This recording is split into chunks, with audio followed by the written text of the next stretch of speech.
There are times when we have all the facts, but having all the facts doesn't always cause us to have faith, and even in the facts. And so this day we have a story of Easter, about people who received facts. They received those facts early in the morning on Easter. The story is a combination of a lot of events of Jesus appearing in various places. One, he appeared to those that were on the road to Emmaus. And they were told, as they met the stranger, they didn't understand who the stranger was because they did not recognize him. Other times, in the upper room, the disciples were gathered together behind locked doors, afraid to come out into the world and to make a difference. And so when Jesus appears to them, they too are afraid that Jesus even is a phantom of their imagination, because it is too good to be true that Jesus is alive. The facts of last week were that even Peter and John had gone to the tomb. They had seen the empty tomb. They had seen the linen that was laying neatly wrapped up in a tomb. But those facts did not lead them to believe. They saw, but seeing doesn't always bring us to believing. And even when Jesus appears in the room to them, they question. They question the fact that Jesus is alive. Jesus reminds us and them that he is indeed alive if we trust more than just the facts. Sometimes we are slow to believe in Jesus. We are slow to believe in the facts. And Jesus constantly is reminding puzzled disciples who see the evidence but can't understand. And so Jesus comes to this motley little crew, this crew that he had groomed for 3 long years, who now are behind locked doors. In what way do we hide behind locked doors? I used to be at a church, and I was the secretary at the church. They had these brick walls, and between the brick walls, there was iron gates. And the church sat behind these walls and these iron gates in a community that went right by it every day. A very busy community in Chicago. And yet, people inside the church were fearful of going outside to the community and interacting with the community. There are many ways for us to hide from the community. Ways in which we don't witness, we don't always tell our story and share our story of Christ with others. For fear they will not believe us on one hand, or fear that they may do us harm for telling our faith stories. Me, myself, have hidden in many ways from going out, from telling the story. And even telling Jesus, when invited to come outside of the locked doors, I can't do it. I can't be that witness.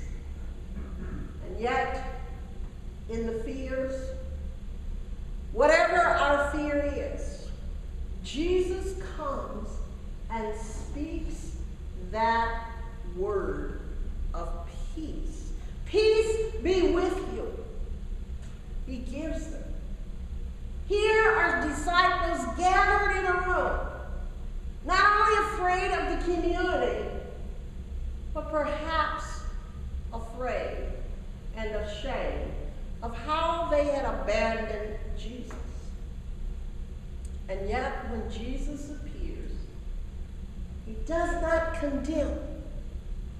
Jesus only gives them peace. Peace within their hearts, within their minds, and peace with God is restored. And then the passage goes on to tell us that Jesus breathed on them. He breathed the breath of life and hope and new beginnings into a fearful group of disciples that there was no future. And yet, there was an abundance of a future. And Jesus began to not only open their minds, but to open their hearts beyond the fears, beyond their disappointments, beyond the puzzlement of what the future would bring. It is when Jesus appears to each of us, behind our own locked doors, behind our fears, behind our imaginations of who is this Jesus that has appeared in our room. Is he a ghost? Or is he the risen Messiah?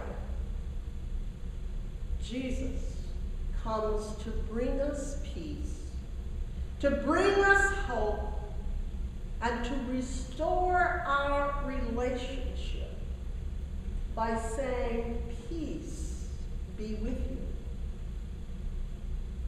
you. In our facts about Jesus and the resurrection, there are many doubts. There are many times when we don't understand the very facts that Jesus is giving to us. I want to tell you about a story, a man named Lee Strobel. Lee Strobel was an atheist. And in 1980, Lee began an investigation about who is this Jesus that keeps appearing in people's lives. He saw it appear in his life, the life of his wife. His wife had had a transformation. Both of them had been atheists. But somewhere along the line, Lee Strobel's wife had given her life to Christ. And he saw the transformation. He saw the change in her. Like Jesus was appearing to him through his wife.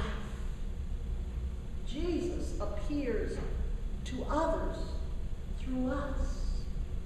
And so as he's watching his wife and this transformation, he becomes curious. He knows the facts. He knows that Jesus was risen from the dead. He knows that Jesus was put on the cross. He knows all of the information. But facts don't always lead us to believe it. There are times in our lives where we have to go beyond the facts and to begin to investigate. And that is what Lee Strobel did. He began to ask the really tough questions about Jesus and about God. but he was doing it in a way that he thought he would be able to diffuse his wife's faith and cause her to come back to the side in which he was on. But the more he investigated, the more he began to dig into Christ, the more he began to search out answers of who is this risen Lord that keeps appearing in our lives on the road as we travel through this life. Lee Strobel himself began to find himself believing more than the facts, believing in Jesus. And so in 1998, he begins to write his first book, which was The Case of Jesus. Then he went on to write other books. You probably have seen them around on the market. The Case of Easter, the Case of the Cross, and the Case of Faith. Seeing the facts don't always bring us to believing. But seeing the risen Lord, as Mary Magdalene saw and said, "I've seen the Lord." As the men on the road to Emmaus came back after Jesus had broke the bread and shared a meal with them, they began to realize he was alive. What evidence do you and I need to know that Christ is alive and well? What investigations can we turn up about God and God's life? Where can we go and tell our story that Jesus Christ has risen and is risen indeed?